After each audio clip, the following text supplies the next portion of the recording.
ठीक है, कि हम एफडी नहीं करना चाहते, आप चले जाओ क्रेडिट फंड्स। आप, क्योंकि ये बिजनेस ही ट्रस्ट, ट्रांसपेरेंसी और ट्रैक रिकॉर्ड का है। वाह, जो हम, अच्छा आपने इक्विटी किकर रखा था हाँ इसमें? जी। फिर आप बोलेंगे कि भाई मेरे को एसेट एलोकेशन नाम की एक चीज चाहिए। तो आज 75,000 करोड़ की डील्स होती होंगी मार्केट में।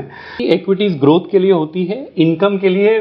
क्या ये अगर इतना ही बनाता रहेगा तो मेरे पैसे वापस आ जाएंगे कि नहीं आ जाएंगे? स्ट्रक्चर्ड क्रेडिट क्या होता है? नमस्कार दोस्तों, आज हमारे साथ हमारे कॉलीग हैं ईडलवाइज के, इनका नाम है अमित अग्रवाल, चार्टर्ड अकाउंटेंट है और रैंक होल्डर है। 17 साल से ईडलवाइज में हैं और अपने करियर का 20 साल इन्होंने क्रेडिट फंड्स में पूरा निकाला है। क्रेडिट फंड्स जो होते हैं यही हमें समझाएंगे क्या होते हैं। बहुत यूनिक एसेट क्लास है और उस पर्टिकुलर एसेट क्लास में इन्होंने लीडरशिप बनाई है इंडिया में। जो EAAA एक बिजनेस है ईडलवाइज का, वो ऑलमोस्ट 56,000 करोड़ 56,000 करोड़ के एसेट्स हैं। और इनकी एक बहुत खासियत है कि हमारी जो भी गेट टुगेदर्स होती है ना, उसकी ये जान होते हैं। डांस भी अच्छा करते हैं, बहुत जोवियल हैं और बहुत एनर्जेटिक है। तो हमें धन्यवाद, थैंक यू फॉर कमिंग। बहुत बढ़िया। और ये जो आप करते हैं ना, मेरे लिए बहुत नया है, मैं खुद सीख रहा हूँ। बिकॉज एज यू नो, मैं तो इक्विटीज का आदमी हूँ। तो कई बार हम सुनते हैं कि इक्विटीज ग्रोथ के लिए होती है, इनकम के लिए। मेरे मम्मी पापा तो यार एफडी करते थे, correct? All our parents used to do that, वही करते थे। हाँ। आज ये नई चीज आ गई है कि क्रेडिट फंड्स में भी आप अलग अलग ढंग से इनकम प्रोडक्ट्स भी बना सकते हैं, जहाँ सर्टन है कि पैसा वापस आएगा। और जब राजेश जी से बात होती है, उन्होंने बताया था कि अजय 4 तरह की होती हैं। LIPS, जो मैं लिप्स की तरह याद रखता हूं। L for liquid, I for investment, P for performing and S for structured. और मुझे मालूम है कि इन चीजों में आप शातिर हैं। तो यहीं से शुरुआत करते हैं कि पहले बताइए कि ये जो 4 अलग अलग इन्वेस्टमेंट की चीजें होती है अपार्ट फ्रॉम इक्विटी, ये क्या होती है? वहां से शुरू करते हैं। सो मैं एक चीज कहना चाहूंगा, आई थिंक शातिर सिर्फ इक्विटी में हो सकते हैं। क्रेडिट में शातिर होने का कोई स्कोप नहीं होता है। अच्छा। तो हम लोग क्रेडिट को बोलते हैं एक बहुत ही वनीला प्रोडक्ट है। मतलब इसको जितना आप सिंपल तरीके से करेंगे उतना आपके लिए भी अच्छा है, आपके क्लाइंट्स के लिए भी अच्छा है और ओवरऑल रिस्क रिटर्न प्रोफाइल के लिए भी अच्छा है जी। सो मेरा जो मानना है कि, और मैंने इक्विटीज नहीं किया है, तो मैं अपना सारा पैसा, या तो जो भी मेरा इक्विटी एलोकेशन है, वो मैं या तो म्यूचुअल फंड्स में रखता हूं या PMS क्लाइंट्स को दे देता हूं। 2-3 जो मेरे बहुत हाई कन्विक्शन, जिसमें मुझे पता है कि भारत ग्रो करेगा तो ये ग्रो करेंगे, बस उनमें ही मैंने 2-3 स्टॉक्स कुछ लार्ज कैप लिए हुए होंगे। बट उसके अलावा मुझे इक्विटी नहीं समझता। एंड क्रेडिट वाले के लिए ये बहुत अच्छा है कि उसको इक्विटी ना समझे, क्योंकि जो मेजर डिफरेंस है, जिसको हम लोग एक तरीके से बोल सकते हैं स्टोरी वर्सेस एक्चुअल, उसका डिफरेंस है। बिकॉज आप जो इक्विटीज में ग्रोथ कर रहे हैं वो फॉरवर्ड स्टोरी के बेसिस पे कर रहे हैं। बहुत अच्छी बात कि ये अगले 5 साल की इसकी स्टोरी क्या होगी, इसके रिटर्न्स कैसे बढ़ेंगे और कैसे बनेंगे। और क्रेडिट में जो हम कर रहे हैं वो हम ये देख रहे हैं कि इसने पिछले 5 साल में क्या बनाया है, क्या ये अगर इतना ही बनाता रहेगा तो मेरे पैसे वापस आ जाएंगे कि नहीं आ जाएंगे।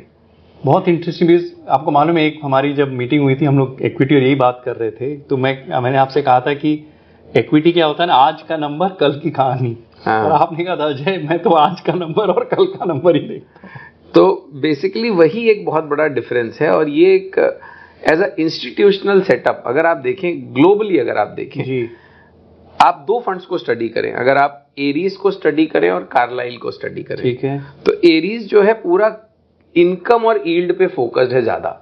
उनके सारे फंड्स आपके क्रेडिट के और इनकम के और यील्ड के हैं, जबकि जो फंड्स आपके कार्लाइल के हैं वो प्राइवेट इक्विटी ओरिएंटेड हैं। तो दोनों में एक अलग तरीके का डिफरेंस होता है।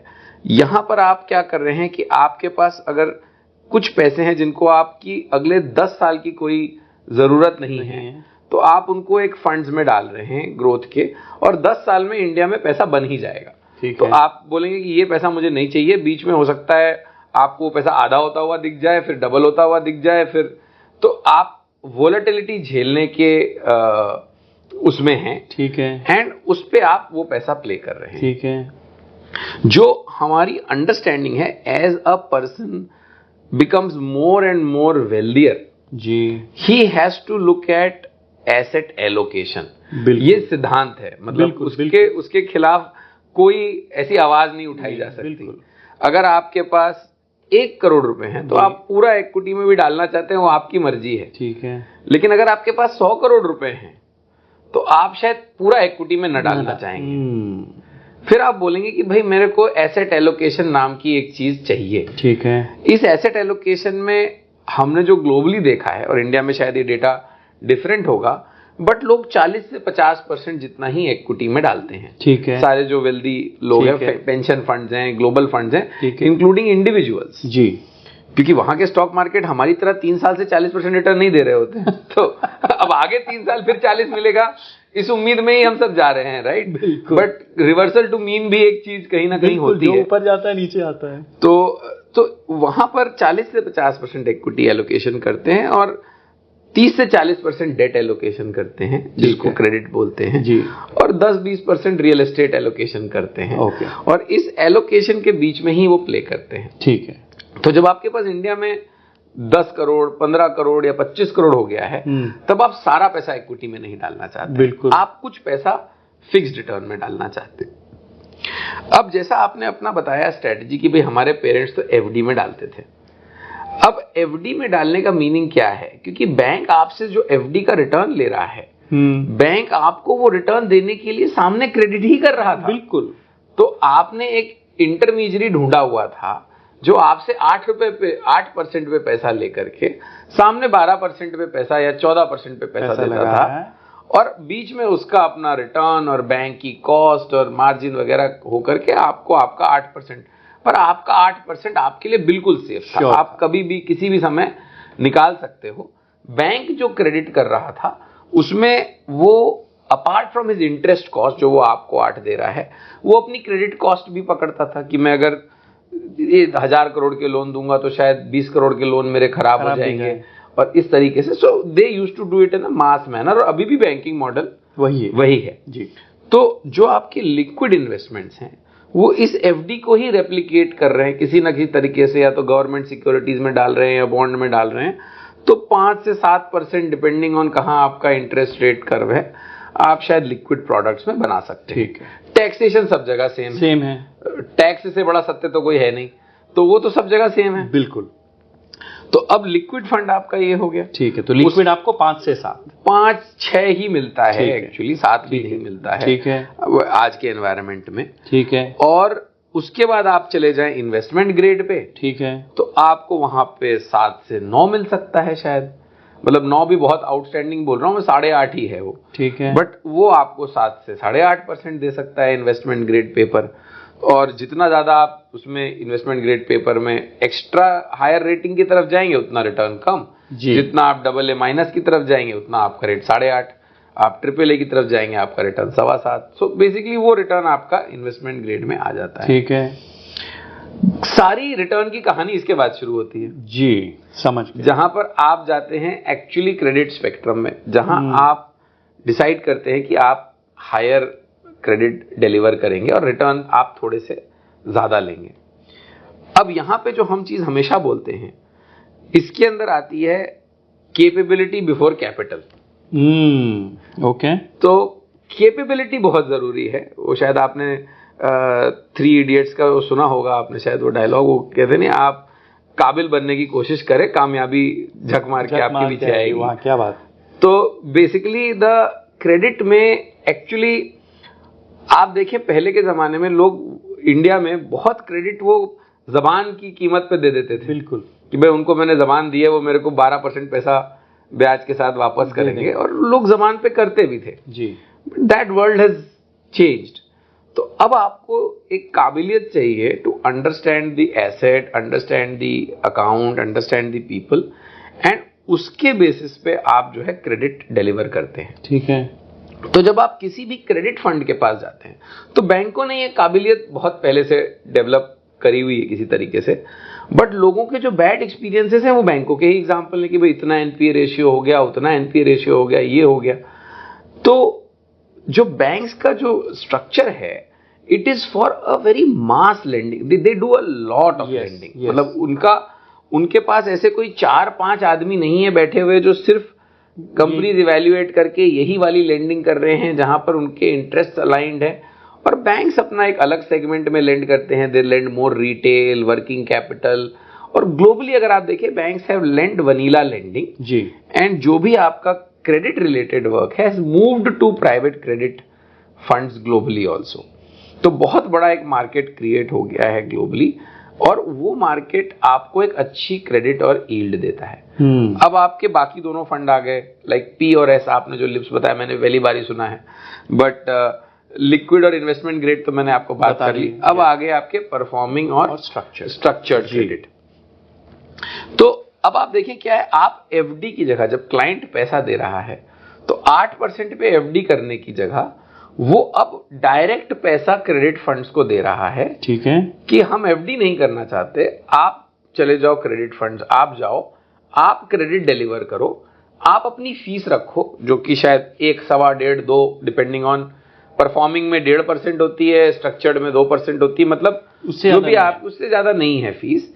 जो आपको दिख रहा है बैंक सामने 11 पे 12 पे करके आपको 7 दे के 5% का जो बीच में एक स्प्रेड है, टेक्निकली अगर आप यहाँ पे देखें तो वो 1.5 से 2% का आपको ठीक है कहीं ना कहीं स्प्रेड दिखेगा उसके अंदर। तो वो जो 2% का स्प्रेड है, अगर वो सामने 14% पे कर रहा है तो आपको 12 मिल रहा है। अगर 15 कर रहा है तो आपको 13 मिल रहा है, अगर 16 कर रहा है तो आपको 14 मिल रहा है। So that is the product. जो परफॉर्मिंग जो आपका प्रोडक्ट है उसकी ब्याज रेट टिपिकली क्या होती है? सो देखिए, आज परफॉर्मिंग का पहले तो मतलब समझते हैं। हाँ, वो बताइए। परफॉर्मिंग क्रेडिट का मतलब है वो कंपनियां जो एक तरीके से पूरी तरह सेटल्ड हैं जी, स्टेबलाइज्ड हैं जी, और एबिडा कमा रही हैं जी, उनके अंदर कोई ऐसा दिक्कत वाली चीज नहीं है, डिस्ट्रेस नहीं है, कोई स्ट्रेस नहीं है, स्ट्रेस नहीं है, कोई चीज नहीं है जी। अभी हमने एक कंपनी को पैसा दिया है, करीब 17% टाइप का उसका रिटर्न है। आप समझे 1000 करोड़ एबिडा की कंपनी है। वाह, ओके।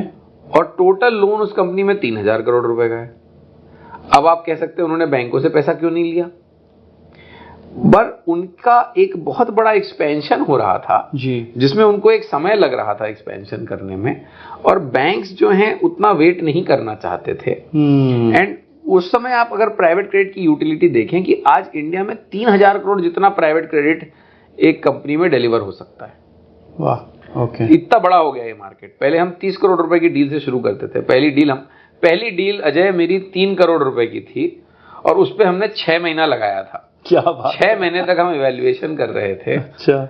और हमने 3 करोड़ की पहली डील करी थी, और वो डील में हमने 7 करोड़ रुपए कमाए थे, और 2012-11 की बात कर रहा हूं मैं, और हम बहुत खुश थे उससे, 3 करोड़ पे 7 करोड़ बना के 11 में। बट आज 3000 करोड़ की डील मार्केट्स में हो जाती है प्राइवेट क्रेडिट की। आपने ये सुना होगा, अभी एक हिंदुजा जी की डील चल रही है परफॉर्मिंग क्रेडिट की, जिसमें 15% रिटर्न वो प्रॉमिस कर रहे हैं on a company which is very very highly valuable, well run company. And मतलब वो सिचुएशनल है कि ऐसे डील्स मिलते हैं मार्केट में जो नॉन बैंक फाइनेंसिएबल एंड यूज होते हैं, या कोई एक स्पेसिफिक रिक्वायरमेंट होती है। और ये मार्केट ऐसा नहीं है कि ये बैंक के मार्केट को ईट कर रहा है, it is a separate market. अच्छा। साल की आप समझ लीजिए इस समय 75,000 करोड़ जितने की डील होती होंगी इस मार्केट में, जो शायद 750 करोड़ रुपए भी नहीं थी 15 साल पहले जी। वाह। तो आज 75,000 करोड़ की डील्स होती होंगी मार्केट में। लेकिन इसमें बहुत सारे प्लेयर्स भी हैं, इसमें फॉरेन प्लेयर्स भी काफी हैं। इंडिया में तो देखिए हम ही एक बड़े प्लेयर हैं, और मतलब एक और हमारे कॉम्पिटिटर हैं विच is a large bank owned competitor. But ये 2 प्लेयर्स ही कहीं ना कहीं लार्ज है साइज में, जिनके पास एक कैपेबिलिटी है एक साइज पे डील करने की। बाकी बहुत सारे अब नए नए प्लेयर शुरू हो रहे हैं जो अगले 10 साल में अपना ट्रैक रिकॉर्ड बनाना पड़ेगा। आप तो लगे हुए हैं 10-15 साल। बिल्कुल बिल्कुल, क्योंकि ये बिजनेस ही ट्रस्ट, ट्रांसपेरेंसी और ट्रैक रिकॉर्ड का है। वाह। जो हम लोग जिसको अपने 3 T's बोलते हैं, trust, transparency and track record. और ट्रैक रिकॉर्ड ऐसे नहीं बनता है साहब, ट्रैक रिकॉर्ड तो बनेगा समय। ट्रैक रिकॉर्ड का मतलब ही वो पेशेंस है। हमारे वहां जो एक होता है ना, गेट रिच स्लोली, तो आप जो है उसको धीरे धीरे आप उस ट्रैक रिकॉर्ड को बनाएं। एंड उस ट्रैक रिकॉर्ड को जैसे आप बनाएंगे, बिना डिबैकल्स के बनाएंगे। आज हमने जो इन्वेस्टमेंट्स किए हैं उनमें कभी हमने कैपिटल हमारा लूज नहीं हुआ है। इतने दिन में मुश्किल से 2 या 3 डील होंगी जहां पे हमने 10-15% कैपिटल कभी लूज किया होगा 15 साल में। तो ये सब चीजें जो है कहीं ना कहीं ट्रैक रिकॉर्ड में मतलब एक तरीके से एस्टैब्लिश होती हैं इसके अंदर। कुछ आई थिंक लास्ट एक्सको की मीटिंग में बात हो रही थी रशेष जी से, तो वो कह रहे थे कि अजय हमें 7 साल लगा था ब्रेक इवन होने में इस बिजनेस में, क्योंकि कैपेबिलिटी इसमें पहले बनानी होती है और इसमें इतनी इनकम तो है नहीं इक्विटी वाली।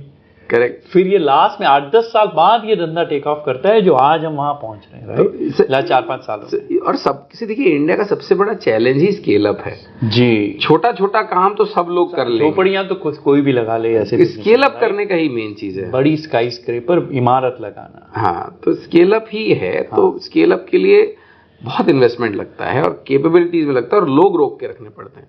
आज मुझे 17 साल हो रहे हैं, बट हमारे जो परफॉर्मिंग क्रेडिट के हेड है वो भी 14 साल से हमारे साथ हैं। हमारे जो टीम में बच्चे सीए फ्रेशर्स हायर किए वो अभी तक टीम में सर, पहली जॉब में 12-12, 13-13 साल लोग रुके हुए हैं। ऐसे कितने जगह आपको मिलेंगे। इसमें 2 चीज है, या तो वो बहुत ही बेकार लोगों की नौकरी नहीं मिल रही जो अनलाइकली है, एक ही आप लीडर बहुत अच्छे हैं तो उनको हम निकाल, जिनकी नौकरी नहीं लग रही थी उनको हम बाहर नौकरी ढूंढने में मजबूर भी कर देते हैं। तो बहुत ही परफॉर्मेंस ओरिएंटेड कल्चर है। Absolutely, it has to be meritocracy. And कहीं ना कहीं वो एक जो कल्चर बिल्ड होता है उससे भी आपका एक बहुत एडवांटेज होता है। तो मेरा मानना ये है कि जो आज नए आ रहे हैं फंड्स, ये सब अच्छा काम करेंगे और ये सब जो है कहीं ना कहीं आगे चल करके इनमें से शायद 1 या 2 लोग बड़े भी बनेंगे और बनना भी चाहिए, बिकॉज मार्केट बहुत बड़ा है। And the more players they are, it will keep everybody honest to themselves. तो ये अच्छा मार्केट है।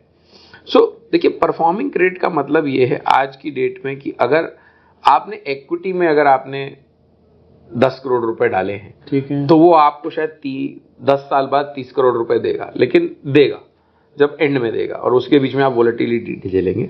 अगर यहां आप किसी परफॉर्मिंग क्रेडिट को 10 करोड़ रुपए दे रहे हैं तो यू कैन अज्यूम कि आपको साल का 1 करोड़ रुपए का कहीं ना कहीं ब्याज मोटा मोटी मिल जाएगा।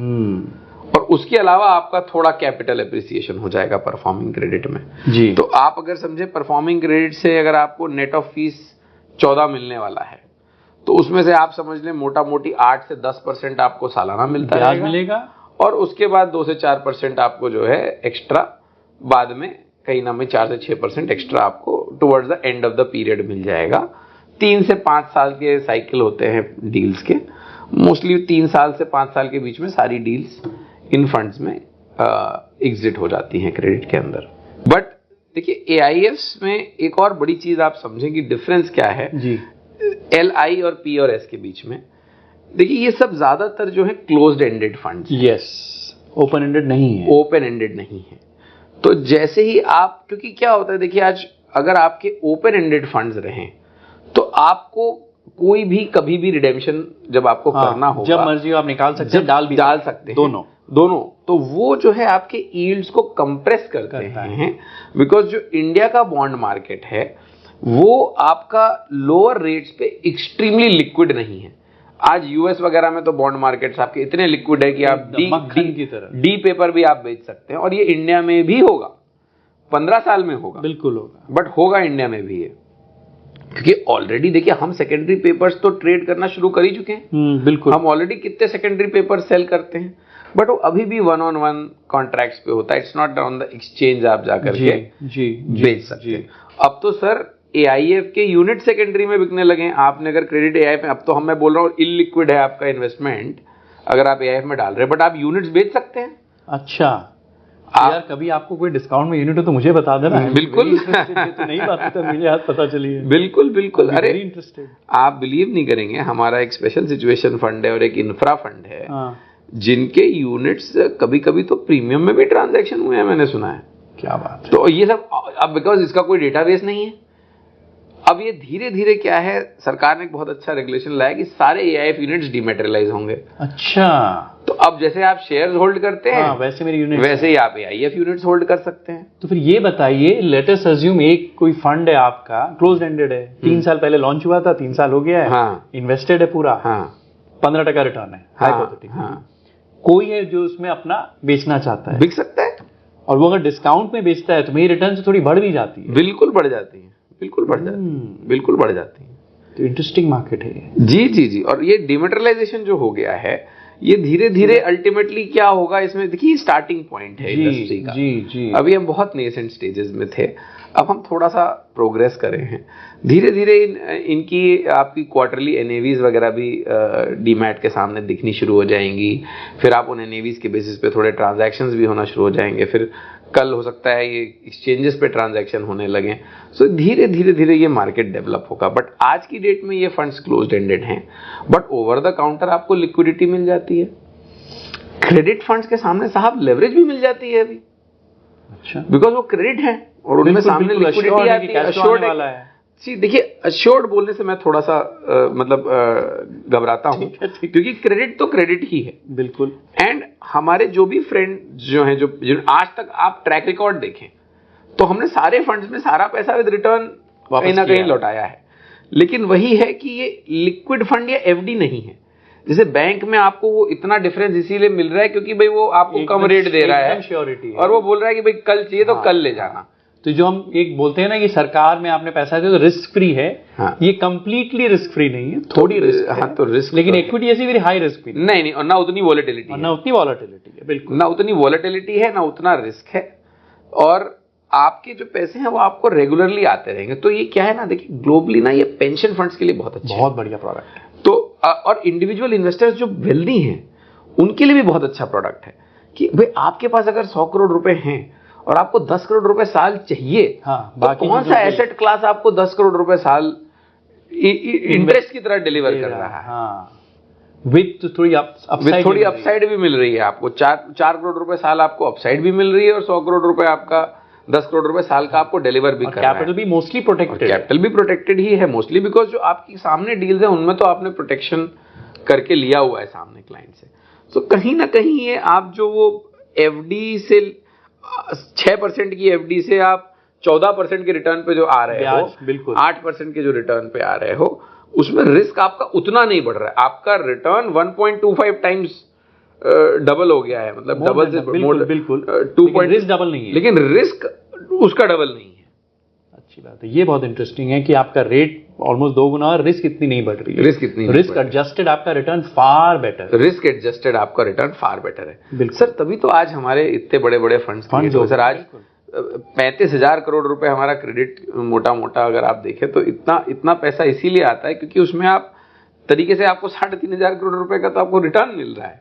बहुत अच्छी बात। तो ये एक बहुत ही अच्छा मार्केट है, एंड ये इंडिया में development of this market has happened over the last 10 years and we have been at the forefront of the development. तो आप लोग पायनियर हैं, लॉट ऑफ, कई बार बोलते हैं जैसे हाइंस जो अमेरिकन कंपनी जिसने सॉस बनाई थी पहली बार दुनिया में, राइट? तो हाइंस ने कैटेगरी बनाई थी। आई वुड से 90% इसका श्रेय आप लोगों को भी जाता है कि पूरी कैटेगरी जो आपने इन्वेंट करी है। आई रिमेंबर रशीश एक बार कह रहे थे कि यूएस जब आप लोग जाते हैं देखते हैं वहां क्या हो रहा है, ब्लैकस्टोन और ये सारे बड़ी बड़ी फर्म्स बनी हैं, तो ये कैटेगरी तो बिल्कुल आप लोगों ने बनाई है। तो एल हो गया, आई हो गया, पी हो गया, अब आते हैं एस पे। स्ट्रक्चर्ड क्रेडिट क्या होता है? सो ये जो आपका एस है, ये दो तरीके से मैं इसको बांट सकता हूं। ठीक है, एक है आपका स्ट्रक्चर्ड और एक है स्पेशल सिचुएशन। अच्छा, दो है, स्ट्रक्चर और स्पेशल। हाँ, तो डबल एस वाला लिप्स है। ठीक है, चलिए। तो बेसिकली स्ट्रक्चर्ड और स्पेशल सिचुएशन दोनों ही जो कैटेगरी हैं थोड़ी सी अलग अलग हैं। स्पेशल सिचुएशंस तो देखिए हम लार्जेस्ट ही हैं इंडिया के बाय फार। तो क्या है कि हमारा जो एंड डोमेस्टिक फंड्स में ग्लोबली तो बहुत बड़े बड़े फंड्स हैं। नहीं, मैं सिर्फ अपने देश की बात कर रहा हूं। अपने देश के लिए जो स्पेसिफिक इंडिया के लिए पूल रेज हुआ, वन ऑफ द सबसे बड़ा pool, one of the biggest pools we will have. Global funds तो 10-10 बिलियन के भी हैं और वो इंडिया में भी ऑपरेट करते हैं एंड ऑल। तो स्ट्रक्चर्ड जो कैटेगरी है इसमें आप कवर करते हैं कहीं ना कहीं जो ग्रोथ कैपिटल में जिन लोगों को, so there are 3 sort of transactions that happen in ठीक है। वन इज कि देखिए काफी सारे प्रोमोटर्स जो अपनी ग्रोथ में बहुत ही कॉन्फिडेंट हैं और बिलीव करते हैं, और इंडिया में आज बहुत अच्छी ग्रोथ है, बिल्कुल है, EBITDA, अर्निंग सारी ग्रोथ अच्छी हैं। तो ये जो बिलीव करते हैं अपने आप को ग्रोथ के लिए, ये लोग या तो अपना स्टेक एनहेंसमेंट कर रहे हैं, ठीक है, प्राइवेट इक्विटी से वापस खरीद रहे हैं, या कंपनीज में और इन्वेस्टमेंट करके ग्रोथ के लिए डाल रहे हैं। अब इनके पास दो ऑप्शंस हैं कि भाई या तो ये बहुत फुल्ली डाइल्यूट करें अपने आप को, और या फिर ऐसा एक स्ट्रक्चर्ड क्रेडिट उठाएं जहां पर उनको इंटरेस्ट रेट तो 12-13 ही देना पड़े, ओके, बट इक्विटी अपसाइड वो शेयर कर पाए। ओके, तो अगर आपकी लेट से 10,000 करोड़ की कंपनी है, ठीक है, आप अगर उसमें 10% डाइल्यूट करते हैं तो आप 1,000 करोड़ रुपए ले सकते हैं। अब आपका व्यू है कि वो 10,000 की कंपनी 30,000 करोड़ की हो जाएगी, तो आपने तो 2,000 करोड़ रुपए का प्रॉफिट किसी और को ट्रांसफर कर दिया जी, कि आपने सस्ते में बेच दिया, तो सस्ते में बेच दिया अगर आपको लगता है। अब आप ये कर सकते हैं कि ये 1,000 करोड़ रुपए आप किसी एक स्ट्रक्चर्ड फंड से 12% ब्याज पे ले लें, पहले उधार लेते हैं, पहले उधार ले लें, ठीक है, और बोलें कि जो भी इक्विटी अपसाइड होगा उसका 25% आपका और 75% मेरा।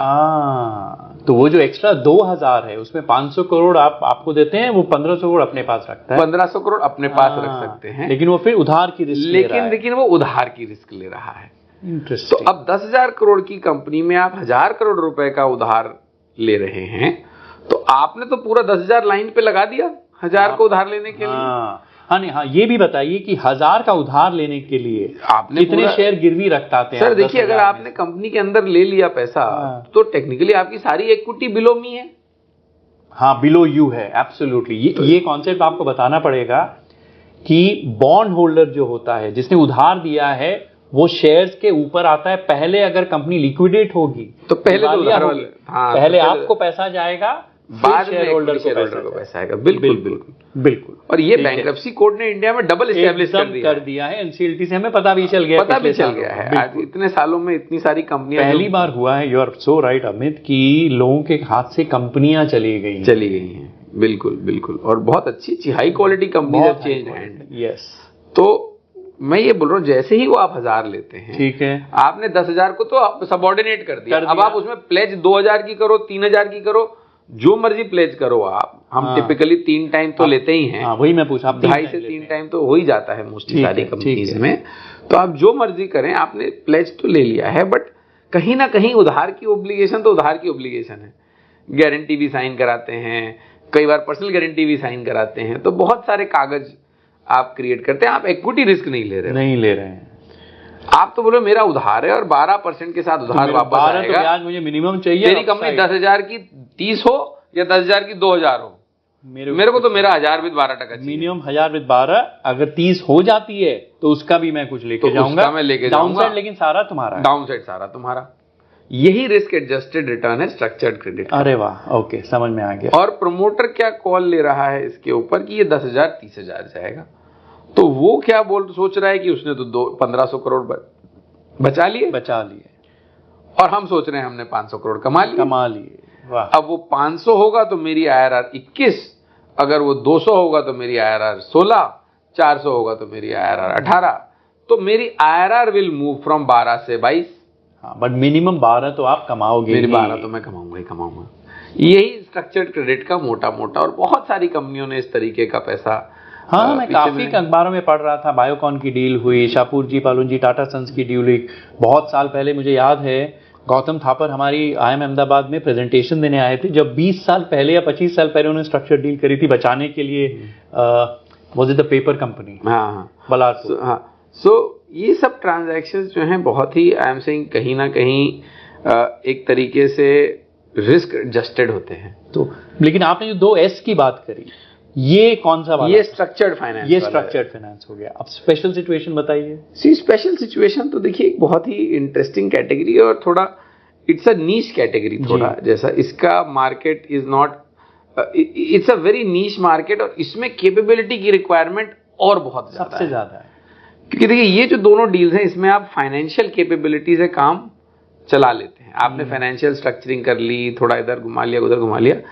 इस स्पेशल सिचुएशन कैटेगरी में आपका कैपेबिलिटी का काम बहुत बढ़ जाता है। अच्छा। अब आपको बिजनेस भी समझ में आना चाहिए, आपके अंदर ये ताकत भी होनी चाहिए कि भाई मैनेजमेंट भी रिप्लेस कर सकें, आपके अंदर ये भी ताकत होनी चाहिए कि आप जो है उसके अंदर जो है एक तरीके से जा करके ग्राउंड पे बैठ करके खुद नोट गिन सके, मतलब खुद लिटरली व्यापार चला खुद सके। व्यापार चला सके। अच्छा। तो लेकिन वो कैपेबिलिटी होनी चाहिए, जरूरत पड़े नहीं पड़े, हो कि सकता है भैया जरूरत ना जंगल पड़े, जा रहा हूँ, बंदूक तो लेके जाऊंगा, हाँ, शेर आ गया तो शेर आ गया। जरूरत पड़े ना पड़े, हम बंदूक तो लेके सैर जाऊंगा। करने जा रहे हैं, एक बहुत अच्छा रास्ता है जंगल का, हम घूमने जा रहे हैं उस पे, और बढ़िया, हमें नहीं लगता है कि 90% चांस है कि शेर नहीं आएगा, लेकिन बंदूक तो लेके जानी पड़ेगी।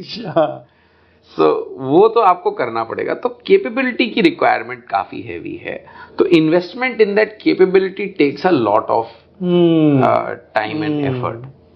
तो वो कैपेबिलिटी हमने बिल्ड करी है इन द लास्ट 15 ईयर्स। वाह। एंड वही कैपेबिलिटी हमको स्पेशल सिचुएशंस में बचा करके रखती है और रिटर्न ज्यादा डिलीवर करती है। देखिए बहुत ही सिंपल है, जितना आदमी मेहनती होगा ना उतना ज्यादा पैसा कमाएगा। देखिए ये बहुत ही 99% और टाइम आप, बट हाँ, मेहनत के बिना तो पैसा कमाना तो होता ही ये नहीं है। थोड़ा सा roll up the sleeves business है, you will have to roll up लगना पड़ेगा। एंड अगर हम निकल जाएगी चीजें, लेकिन आप उतना 10% के लिए भी रिस्क नहीं ले सकते, तो आपको मेहनत तो करनी पड़ेगी। तो इसका एक मेरे को उदाहरण दीजिए, एक डील। तो इसमें जैसे आपका, तो इसमें हमने, हमारा जो पिछला फंड था 10,000 करोड़ का फंड, उसमें हम अपने क्लाइंट्स को ऑलरेडी 2018 का फंड था, दिसंबर के आसपास हमने चालू किया था इसको, और 2024 चल रहा है, 6 साल हो गए, हम क्लाइंट्स को 10,000 पूरा वापस कर चुके हैं, 12% ब्याज वापस कर चुके हैं, और अभी भी फंड जो है हमारा 25% रिटर्न ग्रॉस पे चल रहा है। वाओ। और अभी भी इसकी यूनिट डिस्काउंट पे मिल रही है क्या? नहीं, कोई नहीं है, कोई नहीं है जय। मजाक करो, कोई भी नहीं है, और होगी तो पहले मैं खरीदार हूं।